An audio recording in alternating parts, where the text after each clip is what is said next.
여러분 시청자 여러분 안녕하십니까. 도론도담의 시간입니다. 앞에 보이는 경치는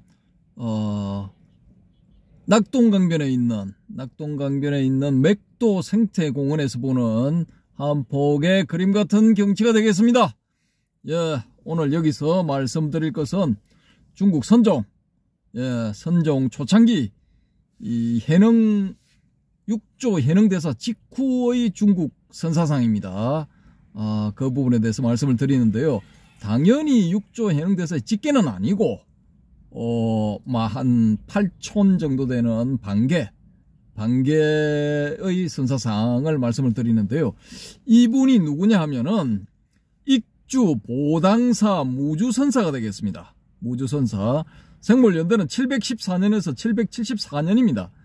그러니까 우리의 그 해능대사가 713년쯤에 입적을 하시니까 바로 뒤에 714년에 태어나서 774년에 이 무주선사 입적이니까 바로 뒷세대라고 볼 수가 있죠. 근데 이분은 스승이 누구냐? 신라 출신의 정중무상선사입니다. 정중무상선사의 스승이 누구냐? 처적선사. 그 처적선사의 스승은 지선선사. 그 위에는 누구냐? 5조 홍인대사가 되겠습니다. 그러면은 이제 홍인대사로부터 이제 제4세가 되는 거죠. 제4세인데 말하자면 정손 정도가 되죠. 이분 익주 보당사 무주선사의 선사상인데요. 이분의 선사상을 제가 소개하는 게 내용을 제가 보니까 거의 제가 조사해 본 정중무상선사의 이 선사상을 차용한 것이지 않느냐, 그런 느낌이 들었기 때문에 특별히 이 소개를 해드립니다. 6조 해능대사의 직계가 아니고 반개 한 8촌 혹은 10촌 정도 되는 그런 선사인데, 우리 신라 출신의 중국 유학성인 정중무상선사, 티베트의 그 선사상에도 큰 영향을 미쳤다고 하는 정중무상선사, 또 6조 해능대사의 손자 제자, 손상자, 지금식으로 말하자면 손상자인 마조도일선사한테 실질적인 가르침을 내렸다고 하는 우리 정중무상선사에게 이제 영향을 받아서 마조도일이 홍주종을 열었다라고 하는 그런 이제 비하인드 스토리가 있는 그런 분의 직제자, 공식제자, 정중무상선사의 공식제자인 무주선사의 법문 내용입니다. 무주선사에 관한 이 일대기 내지 법문 내용, 간략한 일대기 그런 내용입니다. 자, 역시 우리 대원 문재현 선사가 옮긴 이 바로보인 전등록입니까? 책을 제가 요 옆으로 한번 보여드리겠습니다. 이 책입니다. 이 책에 있는 내용인데, 자, 지금부터 읽겠습니다. 익주 보당사 무주선사, 그는 처음에 무상대사에게 법을 얻은 뒤에 남양 백예산에서 편안히 여러 해를 한결같이 참선하니 학자들이 차츰차츰 모여들어 간곡히 청하였다. 이로부터 널리 베풀어 교화하였는데 오직 무념으로서 조종을 삼았다. 당의 정성 두홍점이 이 지방의 안무사로 왔다. 대사의 성명을 듣고 한번 만나기를 바라더니 대력 원년 9월이 되자 사자를 산으로 보내어 청했다. 이때에 절도사 최영도 여러 절의 중들에게 명령하여 나와서 마중하게 하였다. 그리하여 10월 1일에 공회사에 이르렀다. 두홍점과 최녕이 삼학의 석득들을 모두 한자리에 모아놓고 절을 한 뒤에 두공이 물었다. 전에 들으니 대사께서 여기에 머무신다 했는데 그 뒤에 어찌 가셨습니까? 대사가 대답했다. 머무는 곳이 없습니다. 성품이 거칠어서 산간에 있기를 좋아합니다. 하란과 오대를 비롯하여 수성한 경계로 두루 다니다가 상공의 관내에 있는 대자사에서 나의 스승께서 최상승의 법을 설하신다는 말을 듣고 일부러 멀리 와서 배웠고 법을 받은 뒤엔 백예산에 머무른 지 여러 해가 지났습니다. 이제 상공께서 부르시니 감히 따르지 않을 수 있겠습니까? 상공이 말했다.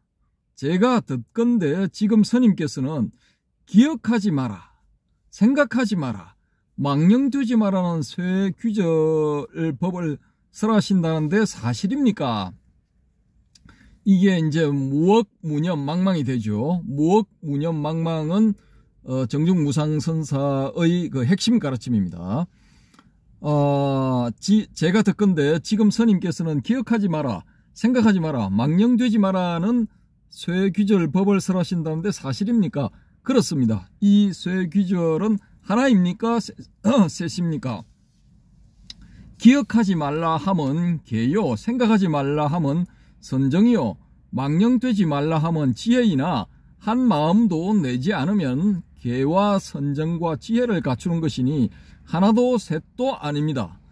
마지막 규절의 망령이라는 망자는 마음 신변의 이절 망자가 아니겠습니까? 아닙니다. 계집녀변에 쓴 허망할 망자입니다. 근거가 있습니까?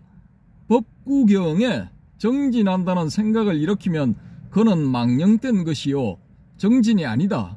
만일 마음이 망령치 않으면 그 정진은 한량이 없다고 하였습니다. 상공이 듣고 의심이 활짝 풀려 다시 물었다.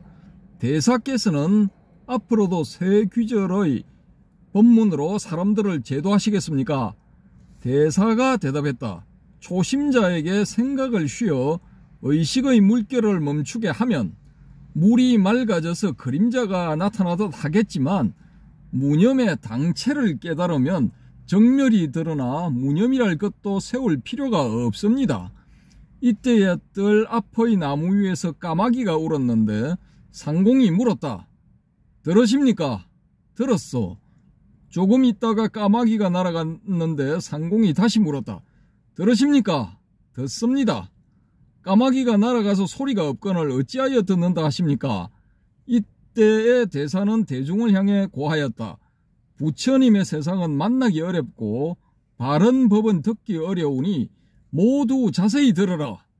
들음 없이 들어서 성품을 듣는 것과 관계가 없노라. 본래 나지 않거니 어찌 멸함이 있겠는가? 소리가 있을 때는 소리인 티끌이 스스로 나고 소리가 사라질 때는 소리인 티끌이 저절로 멸한다. 그러니 이 들음의 성품은 소리를 따라 나거나 소리를 따라 멸하지 않는다. 이 들음의 성품을 깨달으면 소리에 티끌에 매이지 않는다. 마땅히 알라. 들음은 생멸이 없고 들음은 거래가 없느니라. 가고 옴이 없다는 말이죠. 상공과 그 동료와 대중이 모두 머리를 조아리고는 또 물었다. 무엇이 제1의제이며 제1의제에는 어떤 차례로 들어갑니까? 대사가 대답했다. 제1의제는 차례가 없고 출입도 없어. 세속적인 견해에는 온갖 것이 있지만 제1의제에는 없어. 모든 법의 성품 없는 성품을 제1의제라 하오. 부처님께서도 유의의 법은 세속의제요 성품 없음이 제1의제라 하셨소.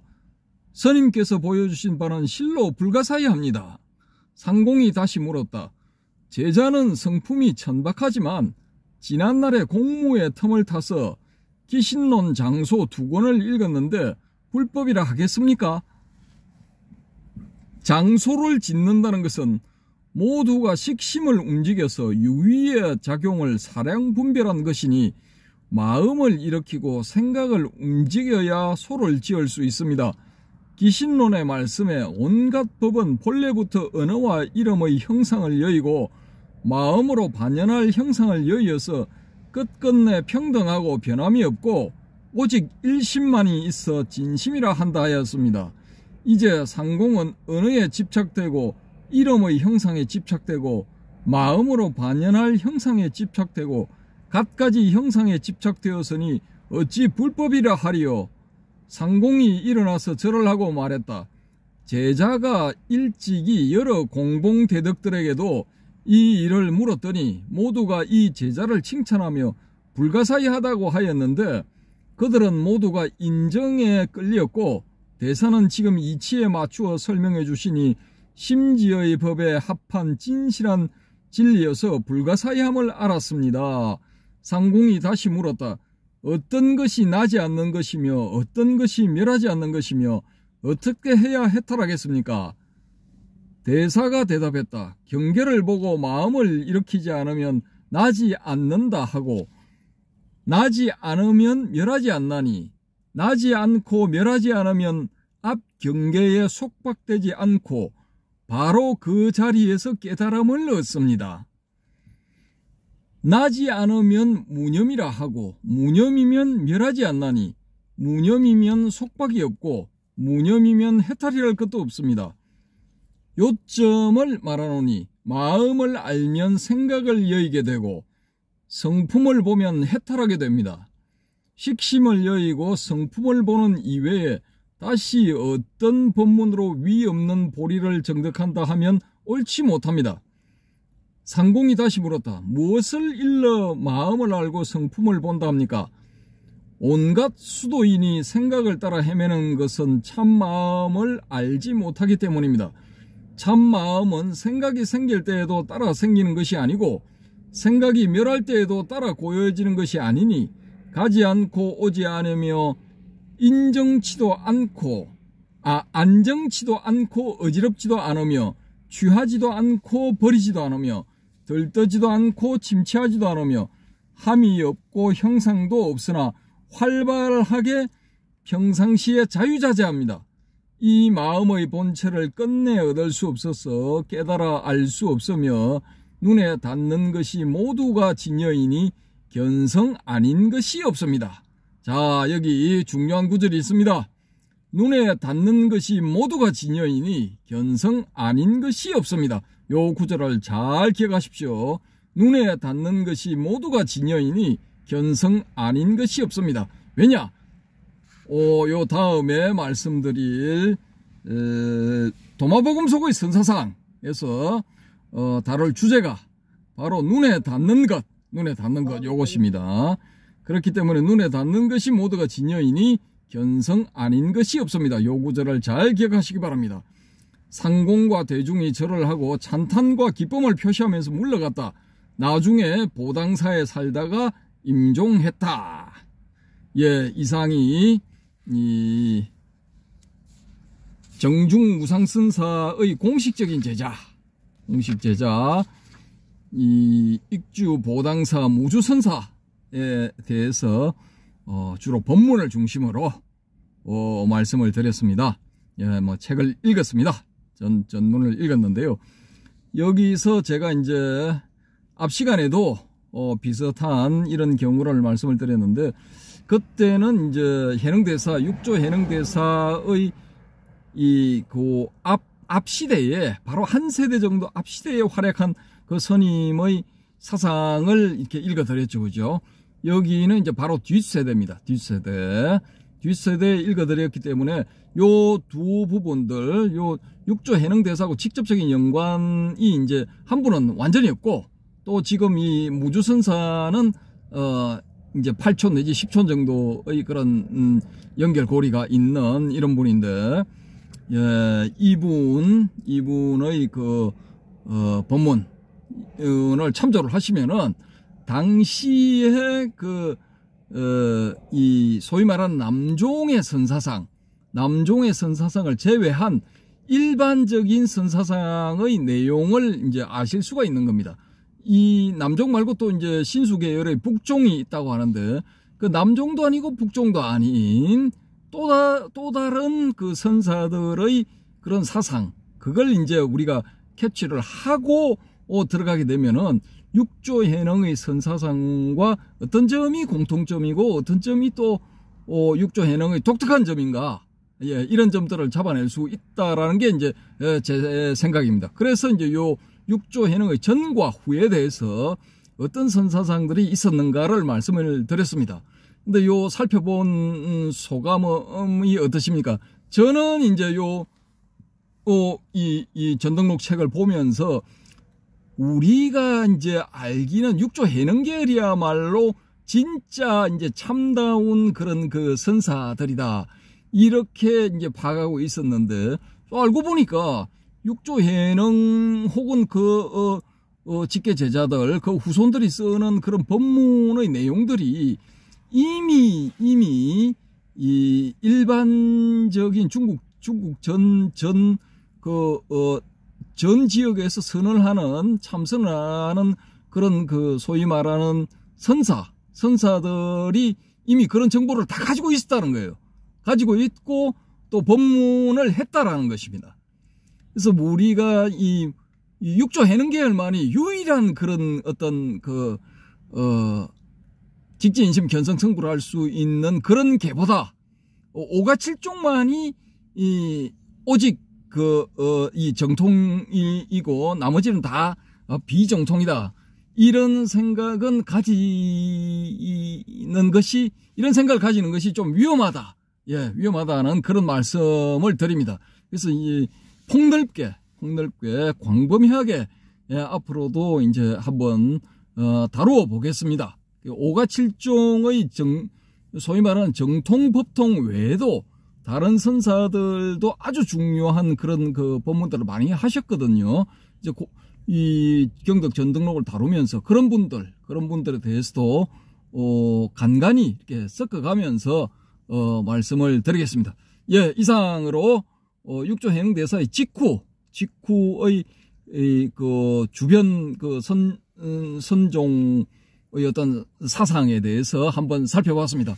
예, 이상 맥도공원, 예, 밤이 깊어가고 있는 맥도공원에서 전해드렸습니다. 감사합니다.